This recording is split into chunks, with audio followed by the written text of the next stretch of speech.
VFK. Bonjour. Bienvenue à Studio Sauve.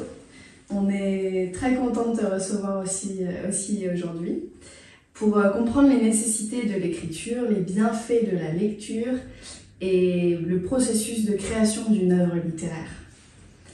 Tu es journaliste de formation. Tu as enseigné les techniques d'écriture journaliste à l'école des médias de l'océan Indien de Saint-Denis de la Réunion. Tu es globalement un autodidacte polyvalent. Tu es toujours en recherche de nouveaux défis, mais aussi un grand voyageur, rédacteur de guides de voyage pour le Petit Futé. Et tu fais de la photo, du drone, de la vidéo. Tu as 2 enfants. Bref, tu fais tout plein de choses. Première question, tout simplement, comment ça va ? Ben, ça va bien, je suis très content d'être ici, découvrir ce bel endroit. Et là, je reviens d'une semaine en Toscane. Je repars dans 10 jours à Mayotte, donc je suis content de me poser un peu là. Ok, on est content aussi. On va parler de tes voyages, bien sûr, mais aussi et surtout par rapport à votre rapport à l'écriture, à ce besoin de produire des récits sous toutes ses formes. Peux-tu nous parler de tes différentes plumes ? Bien sûr. Alors, en fait, moi j'ai fait donc une formation en journalisme à la base. Mon rapport à l'écriture, il remonte à très loin et le journalisme a été un mode d'expression, un des premiers modes d'expression pour écrire. Ce qu'il faut savoir, c'est qu'il y a plein de façons différentes d'écrire. Plein de façons différentes d'écrire en fonction des personnes et en fonction des gens pour qui on travaille. C'est une réalité d'écrire pour un journal. Au sein même des journaux, ça diffère. Si on travaille pour Libération, pour La Croix, pour Le Monde, on ne va pas écrire de la même manière. Et ça change aussi en fonction des supports. Si c'est un roman, si c'est un rapport de thèse, si c'est une revue scientifique, voilà. Donc moi, j'ai appris à écrire d'abord par l'écriture journalistique. Et après, j'ai retrouvé, je peux vous expliquer pourquoi après, j'ai retrouvé l'écriture plus créative dans les romans. Et en quoi ces différents styles se complètent ? En fait, le lien, c'est toujours l'amour des mots. L'amour des mots, l'amour de la clarté aussi, le besoin de la clarté plutôt, cette fluidité par rapport au lecteur. Il y a une des choses que j'ai apprises en formation et que j'ai expérimenté avec les années, c'est que une phrase, elle est efficace jusqu'à 12 mots. 12 mots. Une phrase, c'est sujet, verbe, complément. Ça, c'est vraiment les bases qu'on apprend en technique d'écriture journalistique avec ce qu'on appelle la règle des 5 W. Donc, who, where, what. When, where, how. Tu le prononceras mieux que moi, parce que tu es meilleur en anglais que moi. Mais 5 W. Et du coup, c'est ce besoin de répondre à une efficacité dans la compréhension. Donc je disais, une phrase est pertinente, elle est efficace jusqu'à 12 mots, donc elle a 100% de lecture. Quand on passe à 13 mots, on passe à peu près à 80% de lecture. Ah oui, déjà. Voilà, ça c'est les statistiques. Donc en fait, on peut voir l'écriture au-delà de l'aspect littéraire, de l'amour des mots, aussi comme quelque chose de scientifique. Et d'ailleurs, je précise là-dessus que souvent, les grands écrivains ou les personnes qui arrivent le mieux à se faire comprendre dans l'écriture ont souvent des profils plus scientifiques que des profils littéraires. Parce que ce sont des personnes qui ont cette capacité de synthèse, que n'ont pas forcément les esprits plus, cerveau droit, cerveau gauche, les gens qui ont plus cette capacité d'imagination, de créativité et qui vont avoir plus tendance à aller dans tous les sens et avoir des difficultés à canaliser leur créativité. D'accord, donc dans l'écriture journalistique, c'est plutôt une écriture scientifique, c'est ça ce que tu dis ? C'est l'écriture qui est le plus, qui s'est le plus adaptée au monde du journalisme. Et une phrase aussi qui fonctionne bien par rapport à ça, c'est le style, c'est de ne pas avoir de style. J'ai appris ça, j'ai expérimenté ça. Le style, c'est de ne pas avoir de style, et ça a été à la fois une bénédiction et en même temps une frustration pour moi. Et c'est de là qu'est née aussi mes premiers rapports à l'écriture romanesque. C'était justement pour retrouver un style que j'avais perdu avec le journalisme. Donc parlons un peu de l'écriture romanesque du coup. J'ai commencé à écrire, je devais avoir 25 ans à peu près, donc c'était il y a 5 ans, j'ai 30 ans maintenant. Et comme dit, j'ai voulu vraiment écrire pour avoir ce retour à la créativité, cette capacité à pouvoir utiliser des métaphores, utiliser des comparaisons, pouvoir être plus peut-être dans l'abstrait, ce genre de choses. Et j'avais aussi en moi, je pense, depuis l'enfance, depuis très longtemps, un profil avec beaucoup d'imagination. J'étais le genre de gamin qui courait dans la cour de récré, qui se posait à un endroit et qui inventait des mondes à lui, et je pouvais me satisfaire de moi-même pendant des heures. Et dans le jardin, ma mère venait me chercher, je venais de passer 2 heures avec 2 bonhommes parce que j'inventais des mondes. Donc j'avais toujours eu cette capacité par rapport à ça, je remercie aussi l'époque dans laquelle j'ai grandi, donc les années 90, où il n'y avait pas cette prolifération des écrans encore maintenant qui peuvent même donner aux enfants peut-être à annihiler, un peu éteindre, étouffer cette créativité-là. C'est sûr. Et donc, au fur et à mesure, j'écrivais des bandes dessinées, j'écrivais des histoires, c'était parfois par des dessins, parfois par des mots. Et après, comme Albert Camus l'a vécu avec son professeur aussi quand il était à l'école, ça a été une rencontre avec une maîtresse de français, une professeure de français, en 6e, qui a été cette capacité à donner confiance et à dire « t'as un talent ». Et moi qui étais un écolier médiocre et assez turbulent, ça a été vraiment pour moi une des premières rencontres avec la reconnaissance de l'écriture, qui m'a du coup donné confiance et envie d'aller plus loin. D'accord. Et par rapport à l'écriture de voyage, alors comment t'es rentré là-dedans? L'écriture de voyage, c'est plus récent. J'ai pas mal voyagé. On est une génération, on voyage plus que nos aînés, mais j'ai pas mal voyagé ces dernières années, notamment dans l'océan Indien, sur l'île de la Réunion, à Mayotte. Et forcément, on capture un peu des choses extraordinaires, qui sortent de l'ordinaire, justement, qu'on a envie, à un moment donné, de rendre compte, qu'on a envie d'écrire pour pérenniser. Et l'écriture de voyage a ce lien avec l'écriture journalistique, que c'est une écriture de description. C'est une écriture comme je disais avant, de rendre compte. Et là, j'ai la chance de travailler pour les guides du Petit Futé, qui sont assez réputés et qui me permettent de voyager. Mais il y a un travail d'efficacité aussi là-dedans, évidemment, parce qu'on donne aux lecteurs des informations, avant tout, divulguer de l'information. C'est pour ça qu'on écrit aussi. Et on retrouve aussi cet entre-deux entre l'écriture romanesque et l'écriture journalistique, où on peut un peu plus s'étaler dans la beauté des paysages, les parfums qu'on rencontre, les odeurs, les lieux qui nous inspirent. En fait, c'est marier un peu le journalistique et c'est un style différent. Ouais. C'est vraiment 3... Mais il existe autant de styles d'écriture, et il existe autant de moyens d'écrire qu'il y a de gens peut-être. Ou qu'il y a on peut écrire son carnet de bord, son journal intime, c'est encore un autre style. Il y a beaucoup de manières différentes d'écrire. Et justement, contrairement à ce que je disais avant, le style, c'est de ne pas avoir de style. Pour le coup, en écriture romanesque, c'est le style que vous aurez qui va permettre de vous distinguer et qui va permettre d'accrocher un certain type de lecteur. Donc là, il s'agit de ton 3e roman. Comment ton style, ta plume, a pu évoluer depuis les 2 premiers?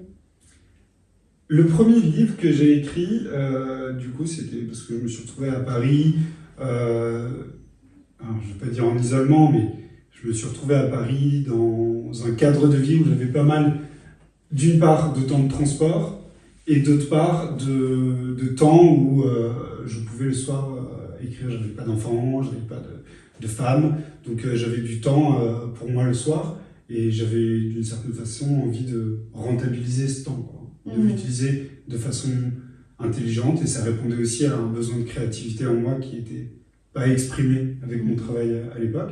Donc j'ai d'abord commencé à écrire sur mon portable, dans mes notes, tout bêtement, dans le métro, dans le RER, en allant au boulot, et j'écrivais des portraits de gens quoi, que je croisais. Ah bon? Après j'en ai distillé quelques-uns dans certains de mes romans, mais j'imaginais des histoires derrière ces personnes. Donc elle a une mèche sur le côté, pourquoi est-ce qu'elle s'est habillée comme ça ce matin, lui il est un peu vieux, il a une canne, un chapeau, pourquoi est-ce qu'il a besoin de mettre un chapeau, et puis je leur imaginais des fonctions, quoi. Je leur imaginais des vies antérieures, je disais où est-ce qu'il va, pourquoi est-ce qu'il s'arrête à cette heure. Et c'est né comme ça, et après donc j'avais 45 minutes aller, 45 minutes retour de trajet tous les jours, et bon bah au bout d'un moment ça a commencé à s'accumuler quoi, avec les mois. Et là je me suis dit bon bah le soir en fait je vais utiliser ce que j'ai écrit et je vais en faire quelque chose. Donc au début c'était très fouillis. Et le premier roman qui s'appelle Une dérive amère, c'est l'histoire du coup d'un jeune qui rencontre une personne plus âgée et qui va lui transmettre ce qu'on appelle des romans initiatiques. Donc il y en a pas mal qui existent dans l'histoire de la littérature, mais c'est des romans où il y a cette idée d'utiliser deux personnages pour transmettre des valeurs, et donc qui sont des supports, et en fait on fait passer des idées, on transmet quoi, générationnel. Et donc voilà, donc il y a toute une aventure qui est écrite autour de ça, mais il y a beaucoup de moi-même. Et c'était quelqu'un qui m'avait dit ça à l'époque, que comme les rappeurs ou les artistes, souvent dans un premier album, il y a beaucoup de soi-même, c'est très, très intime, très personnel. Donc le premier roman, il avait ce côté-là un peu livre à cœur ouvert, où j'étais content de ce que j'avais écrit, mais maintenant avec le regard des années qui ont passé, voilà, j'ai moins de satisfaction à relire ce que j'ai écrit à l'époque. Je le vois plus comme un brouillon de ce que j'ai écrit par la suite. Mais ça, je pense que c'est quelque chose qui arrive pour beaucoup d'artistes. Tous les artistes. Quand tu regardes le passé. Ah oui, complètement. Mais tu peux aussi avoir de la gratitude pour être passé par là et pour cette première ébauche qui t'a permis d'aller encore plus loin et d'apprendre plein de choses, forcément. Tout à fait, ouais. Je pense que c'est l'art, hein, par excellence, c'est quelque chose qui se travaille et qui se perfectionne petit à petit. Un sculpteur, il ne va pas sortir du premier jour sa plus belle œuvre. Et donc, le travail, l'exercice, la discipline, c'est des valeurs qui sont importantes pour continuer et continuer à persévérer et à sortir quelque chose de bon finalement. Moi, je suis convaincu que je vais écrire encore 15 ans, 20 ans, et que dans 15 ans, 20 ans, j'aurai du mal à regarder ce que j'écris maintenant. C'est évident. Et en fait, de nouveau, hein, c'est drôle, parce que c'est souvent le regard des autres aussi qui donne confiance et qui permet de passer des étapes. Mais je connaissais une personne à Paris à ce moment-là qui était un peu dans le cercle littéraire, et je lui ai transmis en fait ce que j'avais écrit, ce premier roman, où l'idée c'était d'abord de finir quelque chose. Parce que j'avais plein d'amis autour de moi qui me disaient j'ai trop envie d'écrire, j'ai toujours beaucoup écrit, j'ai écrit des lettres à mes amis et tout, et j'ai trop envie d'écrire un livre, j'ai trop envie d'écrire un roman, mais qui n'était jamais allé au bout. Donc moi j'avais un peu cet orgueil, ce défi de me dire je veux aller au bout du roman, ce sera déjà la première victoire. Et donc quand je suis arrivé au bout, bah forcément qu'est-ce qu'on veut, c'est de nouveau le regard des autres. Qu'est-ce que j'ai fait, est-ce que c'est bien, est-ce que ça te plaît, éventuellement qu'est-ce qu'il y a de moins bon, pourquoi, comment je pourrais progresser. Donc là je vais donner à cette personne qui est quand même à Paris quelqu'un qui interroge, elle anime une chaîne sur Instagram qui s'appelle Reading Wild, et qui rencontre des auteurs, qui leur pose des questions, qui fait des conférences, des animations. Donc c'est quand même quelqu'un qui était une autorité pour moi.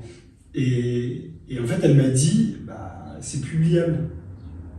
Et pour moi, ça a été ça a été une vraie poussée en avant, quoi. Donc j'ai passé cette première étape. Et le deuxième roman que j'ai écrit, du coup, 2 ans plus tard, qui s'appelle Ça ira mieux demain, c'est... alors encore, on pourrait analyser les livres, pourquoi est-ce que je parle de tel sujet. Il y a souvent cette idée de la transmission qui revient dans mes romans.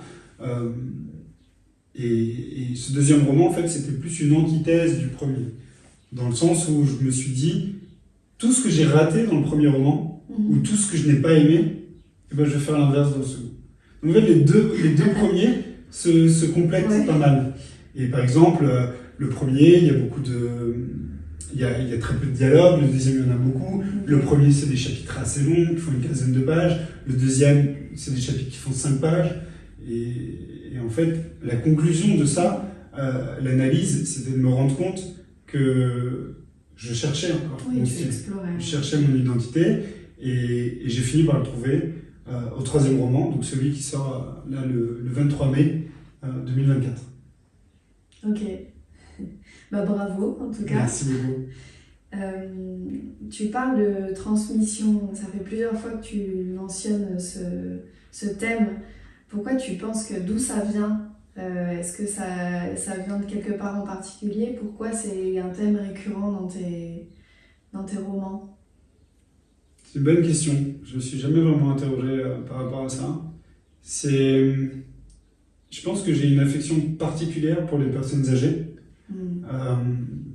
Encore une fois, je vais jeter la pierre dans le monde dans lequel on vit. L'idée, c'est pas de dire c'était mieux avant, mais je pense que cette façon de les mettre dans des maisons de retraite, qui soient marginalisés, ou peut-être, alors tout n'est pas acheté, mais moins écouté, moins entendu qu'avant, moi c'est quelque chose qui me fait de la peine, et donc du coup j'essaie de combattre ça dans le livre, et j'essaie de donner la parole aux anciens en disant c'est pas forcément que des personnes avec qui on donne des médicaments, c'est aussi des personnes qui ont des choses à transmettre.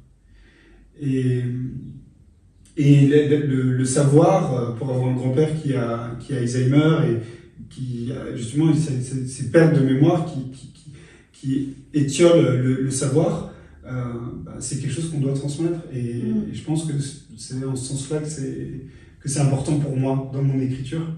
C'est l'idée de donner la parole aux anciens.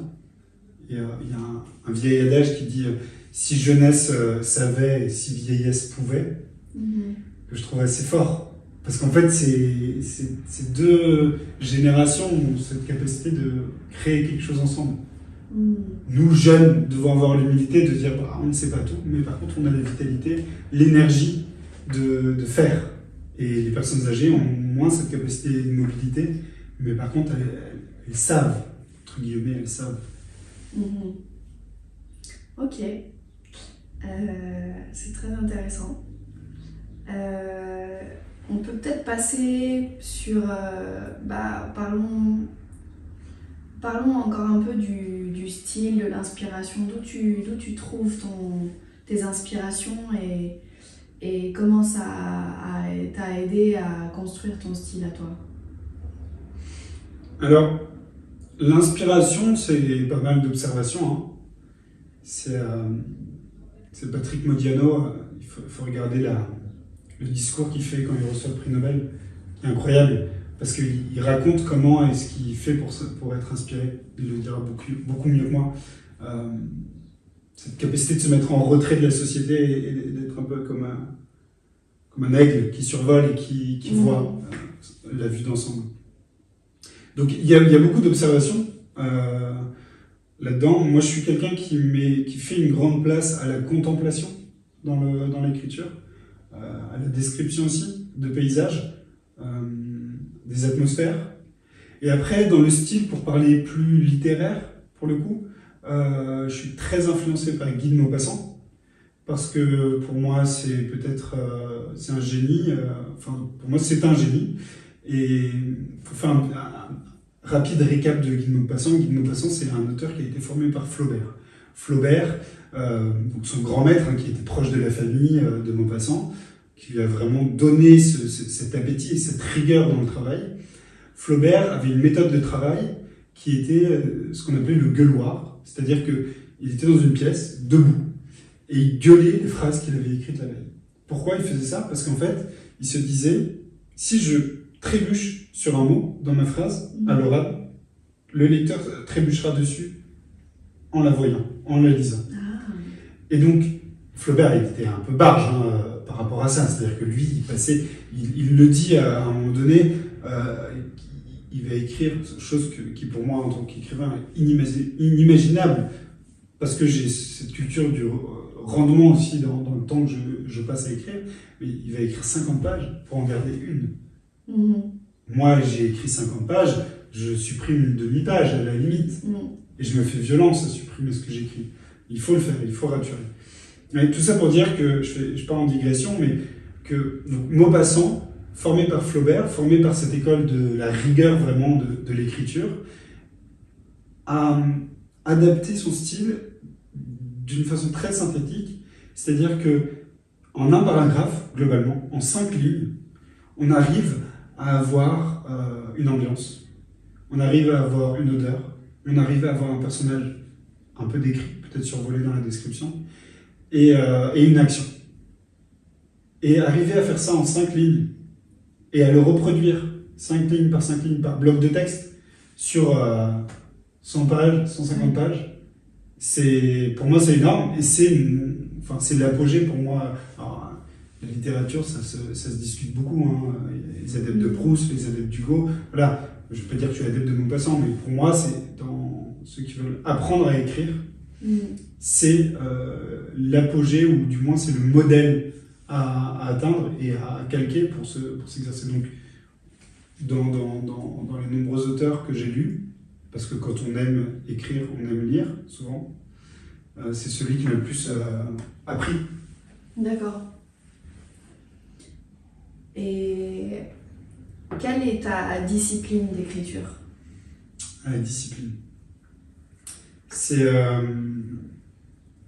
Stromae qui disait que quand il était jeune compositeur, qu'il écrivait ses textes, il avait cette espèce d'image fantasmée de l'écrivain ou du créateur, de se lever à 3h du mat, sortir une bouteille de vin, s'ouvrir un verre, de fumer une clope et de se mettre à écrire, hyper inspiré. Ouais. Et oui, moi j'ai lu ça, j'ai eu ce côté-là de la phrase que je sortirai, elle sortira dans la souffrance, et elle doit sortir dans un certain contexte d'inspiration. Et en fait, avec le temps, et je finis sur ce que je disais sur Stromae, parce que c'est lui qui le dit, avec le temps, en fait, il a eu des enfants, il a eu une vie, son art est devenu son métier, et en fait, il l'a vécu comme un métier. Et maintenant, il travaille en se levant à 7h, il s'occupe de ses enfants, il travaille de 8h à midi il se fait une pause, il reprend à 14h, à 17h il finit. Et ça, c'est son travail. Mais est-ce que c'est pas, du coup, ça devient quelque chose que tu peux haïr comme un boulot où tu dois te lever tous les matins et faire quelque chose tous les jours avec une telle rigueur, une telle discipline, que ça devient quelque chose de pesant et c'est plus amusant finalement. Est-ce que au contraire, la discipline rend l'art, je sais pas, qui te donne plus de liberté ou... Il faut toujours que ça reste un loisir, même si c'est ton métier. C'est difficile. C'est ça qui est l'équilibre, parce que quand tu fais ça tous les jours et que tu dépends là-dessus pour ton argent qui va soutenir ta famille, qui va payer ton loyer, comment tu peux le vivre comme un loisir ? En fait, moi, c'est, comme je l'ai dit un peu en préambule de cet entretien, c'est que l'écriture romanesque reste pas marginale. En termes de temps consacré, elle est équivalente à ce que je fais pour les guides de voyage ou de ce que je fais pour les prestataires avec qui je travaille pour des journaux. Mais effectivement, il y a ce côté, ça doit toujours rester un loisir. Ça doit toujours rester quelque chose vers lequel on va de bon cœur. Et par rapport à ça, il y a des petits tips d'écriture, notamment une des choses que j'ai apprises très concrètes dans ces années d'écriture, d'exercice d'écriture, c'est de toujours s'arrêter au cœur d'une action quand on écrit. Par exemple, moi, la façon dont je travaille, souvent, alors, il me faut à peu près des plages horaires de 2 heures pour pouvoir écrire, parce que je sais que si je travaille 30 minutes ou 45 minutes, je peux en parler plus tard, maintenant je travaille un peu comme ça, mais ça a évolué, mais souvent je suis moins bon, je suis moins efficace parce que j'ai besoin au moins d'avoir un temps d'adaptation pour me mettre dans ma bulle. Et donc souvent ça commence par une relecture de ce que j'ai écrit la fois précédente. Et du coup, si tu t'arrêtes, quand tu écris un roman par exemple, si tu t'arrêtes à la fin d'un chapitre d'écrire, ça va être super dur de reprendre la fois d'après. Ouais. Parce qu'en fait, du coup, tu pars de rien. Alors que si tu t'arrêtes au cœur d'une action, et ben du coup, tu vas pouvoir reprendre plus facilement parce que t'es dans de l'adrénaline, de l'action qui se passe. Et donc là, tu reprends et tac, tac, tac, et le truc se réenclenche, quoi. Ça, c'est des petits trucs, des petites astuces que j'ai apprises. Mais effectivement, la discipline dans l'écriture, hyper important. C'est-à-dire que on n'a pas rien sans rien, on ne sort pas un roman en un claquement de doigts. C'est globalement une page d'écriture, c'est à peu près entre 4 heures et 5 heures de travail. Moi, je fais des romans qui font entre 200 et 300 pages, donc on peut vite faire le calcul du temps que ça m'a pris. Oui, c'est du boulot. Et ce boulot, si tu n'as pas cette exigence, cette rigueur, cette discipline dans le travail, tu n'y arrives pas. Moi, ma discipline, c'est de me dire, beaucoup d'auteurs en parlent d'ailleurs, j'écris tous les jours. Je ne peux pas passer un jour sans écrire. Même si c'est 10 lignes sur mon téléphone, aujourd'hui j'ai écrit. Et je sais que si je laisse s'essouffler ce processus d'inspiration, au bout d'un moment, après, c'est hyper dur de reprendre. Donc la discipline, c'est aussi ça. Mais il faut que ça reste un plaisir. Oui. Tu as cité plusieurs fois des conseils, des petits tips. Quel conseil tu donnerais à un jeune auteur qui veut se lancer ou qui se lance mais qui veut un peu plus de guidance sur comment continuer à évoluer? Je pense qu'il y a un conseil qui, du coup, est souvent difficilement entendable quand on commence. Alors, j'en trouve un autre après qui sera mieux, mais je commence par le premier qui me vient à l'esprit. C'est la persévérance. Et la persévérance, c'est, comme je le disais juste avant, reprendre chaque jour ce qu'on a fait la veille. C'est cette continuité dans le temps de dire en fait, je ne veux pas sortir un roman en 2 mois, ça va peut-être me prendre 1 an, ça va peut-être me prendre 3 ans, mais en fait, je n'ai pas juste une lubie un matin comme ceux qui s'inscrivent à la salle de sport et qui finalement n'y vont jamais. On a tous été comme ça un jour ou l'autre. Mais voilà, en fonction des domaines. Après, c'est fait pour toi, c'est pas fait pour toi. Je veux dire, c'est comme tous les processus artistiques dans lesquels on se lance un jour ou l'autre, que ce soit la photographie, que ce soit la sculpture, la peinture, la musique. Ouais, il y a énormément de domaines artistiques qui sont, pour moi, vitaux dans l'équilibre d'une nature humaine. Je pense que les gens qui n'ont pas de fibre artistique, ça n'existe pas. Non. Je pense que tout le monde en a, mais il faut la dévoiler, la sortir. Et après, tu essayes, tu rates, tu te casses la gueule, t'as essayé, c'est pas grave. C'est peut-être pas fait pour toi. Peut-être que c'est fait pour toi, et tant mieux, et là tu persévères, tu continues, tu t'améliores. Et donc, ça c'est mon premier conseil, c'est la persévérance. Et un conseil peut-être plus pratique pour le début, je pense qu'effectivement, faire l'exercice un jour de prendre 20 minutes, une demi-heure, se poser à un café, se commander un café, et écrire avec un calepin ou avec son portable, peu importe, ce qu'on voit autour de soi, mais de la façon la plus factuelle possible, avec vraiment 2 arbres, comment ils sont ces arbres. Rien que sur les 2 arbres, on pourrait passer 10 pages. Il y a une période dans l'histoire de la littérature où les Zola et les Balzac ont exercé, ont travaillé. C'est une période où on payait les écrivains, parce que les journaux étaient le principal mode de diffusion, et on payait les écrivains à la page. Donc en fait, vous lisez des Zola ou des Balzac, c'est eux qui ont fait des romans énormes, qui ont fait des fresques, des vingtaines d'ouvrages. C'est ceux qui ont été le plus prolifiques dans l'histoire de la littérature française, parce qu'ils avaient ce rapport justement à la continuité dans l'écriture, où cette semaine, l'histoire de Fernande qui va prendre son pain, où est-ce qu'elle est la semaine prochaine, et donc le lecteur était accroché, et donc ça fonctionnait comme ça. Donc ils ont fait des énormes blocs de livres avec énormément de descriptions. Et donc, Il voulait être bien payé surtout. il voulait être payé tout court et il savait qu'il serait payé en fonction du nombre de pages qu'ils font. Donc tout ça pour dire qu'on peut passer du temps Oui, c'est possible. sur des détails. Oui. Et voilà, Proust par exemple, Proust il va passer 20 pages sur un rêve, juste sur un rêve, donc quelque chose qui n'a même pas eu lieu. C'est faisable. Et c'est faisable de faire ça en étant apprécié et lu. Ok.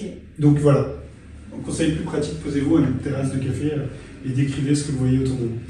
Comme les artistes qui font des croquis à la terrasse de café, c'est super pour apprendre à juste dessiner n'importe quoi, le chien qui passe, un pigeon, la personne en face de toi.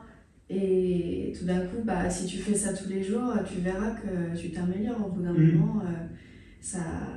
Tu regardes les détails, j'aurais jamais regardé ça avant comme ça. C'est juste les petits croquis de rien du tout. Donc je pense que il y a une similarité là. Ouais, carrément.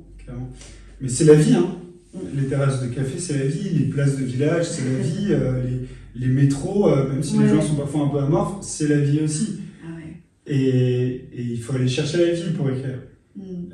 Même si, encore une fois, moi j'adore les descriptions de paysages qui sont inertes et qui peuvent être captivants. Mais dans un paysage qui ne bouge pas, il y a du mouvement. Et contrairement à ce qu'on pense, les esprits évoluent par rapport à ça, mais les arbres, toutes ces choses-là sont extrêmement vivantes, extrêmement mobiles, et il y a des choses à raconter. Tu parles des arbres, est-ce que la nature pour toi c'est un univers qui t'intéresse, qu'on voit souvent dans tes romans? Quels sont les différents univers qu'on peut retrouver dans ton écriture? J'ai appris à être aussi intéressant quand j'écris, c'est-à-dire que forcément on écrit pour soi, mais on écrit aussi pour être lu. Et voilà, et au fil de nombreuses pages que j'ai écumées, raturées, barrées, je sais que des descriptions trop longues de romans sont pénibles, peuvent être ennuyeuses. Alors maintenant, je le fais stratégiquement, c'est-à-dire que je vais imaginer un trajet où je vais imaginer du mouvement, donc il y a la carriole qui passe, parce que là, mon troisième roman, je vais en parler après, mais c'est un roman historique, donc c'est pour ça que je parle de carriole, mais on peut parler d'une voiture si on veut. On peut décrire des paysages en étant en mouvement, pas forcément inerte. Et oui, après mon rapport à la nature, à la contemplation, il est très important. Là, je viens de finir Jacques Dallarin qui a écrit Le Cantique de Frère Soleil. Donc, c'est le texte écrit par François d'Assise, qui est celui qui le pape François a récupéré son nom maintenant, François d'Assise. Et justement, quand j'étais en Toscane, donc c'était incroyable parce que j'étais dans les paysages toscans, là où ce que François d'Assise avait vu. Et donc, j'ai passé une semaine incroyable à lire en voyant des paysages qui étaient en lien avec le livre que j'écris. Ça, c'est une expérience plurielle, polyvalente, donc c'était très très fort. Et pour la petite anecdote, François d'Assise écrit les dernières strophes de ce cantique de Frère Soleil en étant quasiment aveugle.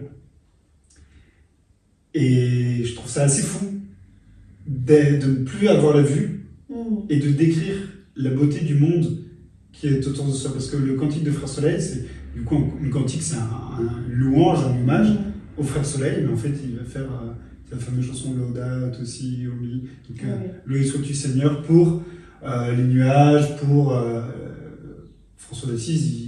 Les légendes disent qu'il vivait avec un loup, qu'il parlait aux oiseaux, il était extrêmement proche de la nature. Et donc cette sensibilité-là, effectivement, elle est importante. Et puis la nature, je finis là-dessus, c'est ce qui nous relie aussi au siècle passé, parce que un ciel étoilé, c'était le même il y a 200 ans, 2000 ans, et surtout c'est le même à Sauve, à Marseille, à Paris, à Strasbourg, à La Réunion, à Washington, à Pékin. Donc c'est assez incroyable. Il y a 2000 ans, il y a 200 000 ans. Exactement. C'est pour ça qu'il faut qu'on Ouais. prenne soin de notre environnement aussi, pour pas qu'il change trop, pour que Mais les carrément, futures et puis- générations puissent le voir comme nous on l'a vu aussi. Nous, on est tellement rien, en fait. Ouais. À la fois dans l'espace et à la fois dans le temps. Ouais. Dans le temps, enfin, la création de l'univers, du cosmos, c'est 3,8 milliards d'années. Mm. Et on dit souvent, on utilise cette échelle sur une année écoulée, du 1er janvier au 31 décembre. Si l'homme naissait, Ouais. il arriverait dans les 10 minutes Ouais. de la dernière heure du 31 décembre. Waouh! Ça, c'est notre place dans l'univers. Est-ce que écrire, ça te fait penser à toutes ces idées-là, ça te ramène à voir l'existentiel un peu Ouais.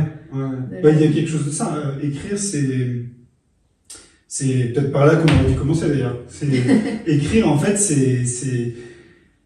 c'est parler, c'est prendre le temps du recul, c'est effectivement transmettre un message aussi, même si on n'est pas obligé d'écrire pour être lu.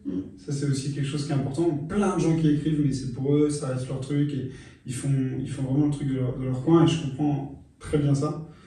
Mais effectivement, il y a quelque chose d'atemporel dans l'écriture, il y a quelque chose de pérenne. C'est-à-dire qu'on écrit aussi pour demain. Moi, je sais que j'écris aussi pour mes enfants, parce qu'un jour, je serai plus là, et je sais que quand mes enfants liront mes œuvres, peut-être dans 50 ans, qu'ils les reliront, j'espère qu'ils les auront lus avant, si ça les intéresse. Ou alors, il n'y aura plus de livres dans 15 ans. Non, mais je pense que mes enfants, ils diront « Ah ouais, papa, il pensait ça. Ah ouais, il avait ça comme idée. Ah, il était touché par ça. Ah, mais tiens, mais c'est marrant, là, ce portrait, on dirait maman qui l'écrit. » Et voilà, et donc il y a quelque chose un peu de testamentaire quand on écrit. Donc on a pu parler de plein de choses, différents aspects de ta carrière, de l'écriture journalistique, à la création de récits de voyage, de guides de voyage, en passant par des romans. Est-ce que on peut conclure sur, est-ce qu'on peut parler de ce 3e roman qui va sortir très bientôt, dans quelques jours, et voilà. Alors du coup, c'est un roman historique. Alors, faire toujours attention quand on parle de ça, parce que roman historique, on peut penser que tout est vrai, c'est plutôt une fiction historique. Donc, moi, ce que j'aime bien comme image, qui peut être assez parlante, c'est le film de Forrest Gump. C'est-à-dire que c'est un personnage qui s'appelle Antoine Brizan et qui est témoin de plusieurs événements historiques. Et pour ça, j'ai choisi une époque qui est passionnante dans l'histoire de France. On a la chance d'avoir un pays qui a une histoire qui est hyper riche. Et le 19e siècle en France, c'est une période où il y a plusieurs révolutions, des changements de régime, des empereurs, des rois, des présidents. C'est du délire. Il y a une commune, enfin des systèmes hybrides politiques qui n'ont jamais existé. En termes politiques, sociétales, c'est un siècle hyper riche. En termes de transformation sociale aussi, c'est l'époque de l'industrialisation. Enfin, c'est un siècle qui est passionnant de transformation, parce que pour moi, et c'est peut-être comme ça qu'a germé l'idée de s'intéresser à ce siècle-là, c'est que les conséquences du monde dans lequel on vit maintenant, elles ont peut-être germé à cette période-là. Évidemment, l'histoire, elle n'est pas uniforme, c'est l'évolution de chaque année qui fait qu'on en arrive là où on en est, mais je pense qu'il y a quelque chose qui est... Je ne vais pas dire qu'il s'est brisé, parce que ce serait dire qu'on vit dans un monde cassé, c'est pas vrai. Mais je pense qu'on vit dans un monde qui est peut-être comme plus une mosaïque éclatée qu'avant, avec le positif et le négatif, c'est-à-dire énormément de possibilités, mais en même temps ce vertige de tout ce qu'il y a à faire. Et encore une fois, c'est pas un roman c'était mieux avant, mais c'est un roman de avant, peut-être que voilà, les biens matériels, c'était secondaire, les relations dans les familles, c'était comme ça. Il y avait la place de l'église qui avait un rôle différent, beaucoup plus important. Il y avait les rapports entre les gens qui étaient très différents, le rapport avec la nature, notamment le rapport au temps qui passe, rien à voir. Nous, on est à 2000 à l'heure sur plein de trucs. Voilà. Mais c'est pas du tout un roman où je parle du monde de maintenant en prenant appui sur le monde d'avant. C'est vraiment un jeune orphelin qui s'appelle Antoine Brisant, qui est lâché en Normandie. Ça se passe en Normandie, le début, parce que ça va évoluer. Et un jeune orphelin qui s'appelle Antoine Brisant, et qui va travailler d'abord dans une ferme, et qui après va être confronté à différentes péripéties. Et c'est un livre qui embrasse beaucoup la question du destin. Et le titre, c'est La curieuse destinée d'Antoine Brisant. C'est aux éditions de La Plume Libre. Ça sort en mai 2024. Et la question du destin, c'est quelque chose qui me captive aussi, qui me passionne. Parce que je me dis, mais quand on a une liberté totale, comme cet orphelin-là, parce qu'il n'a pas de parents, il n'a pas de pression, de responsabilité, il n'a pas d'engagement associatif, familiaux ou autre, il a ce qu'on pourrait appeler une liberté totale, malgré le dénuement dans lequel il vit, quoi. Oui. Parce qu'il est très pauvre. Et il fait des choix dans sa vie de prendre le chemin à gauche plutôt que celui à droite. Il choisit d'aller vers cette personne dans ce bar plutôt que celle-ci.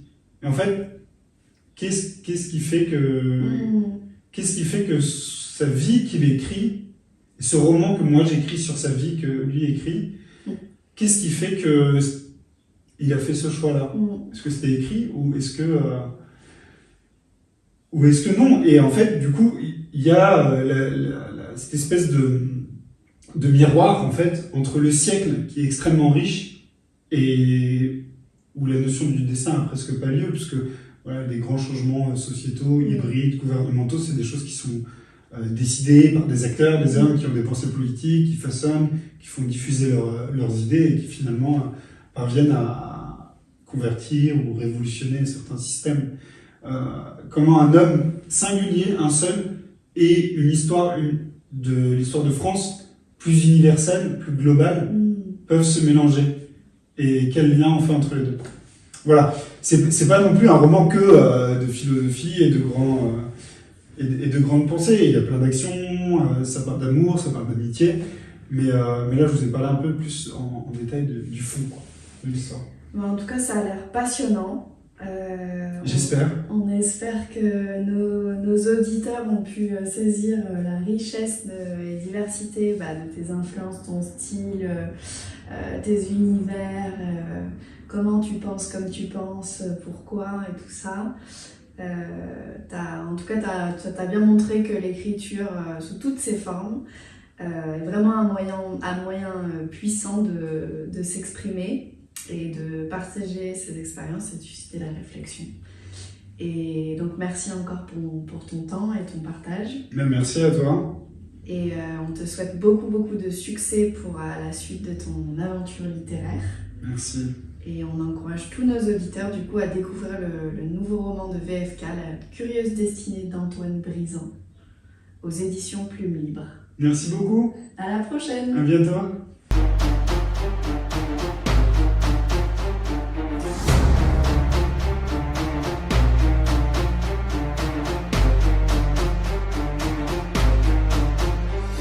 Bonjour à tous, je suis VFK, l'auteur de La curieuse destinée d'Antoine Brisant, un roman publié aux éditions Plume Libre.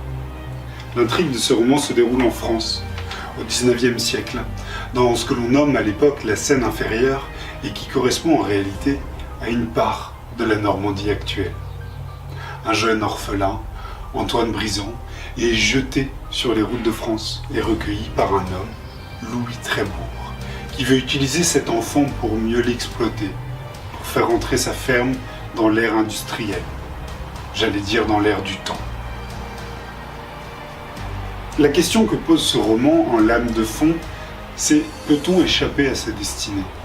Est-ce que si l'on prend cette route à gauche plutôt que celle-ci à droite, on peut s'autoriser le droit d'écrire une autre histoire?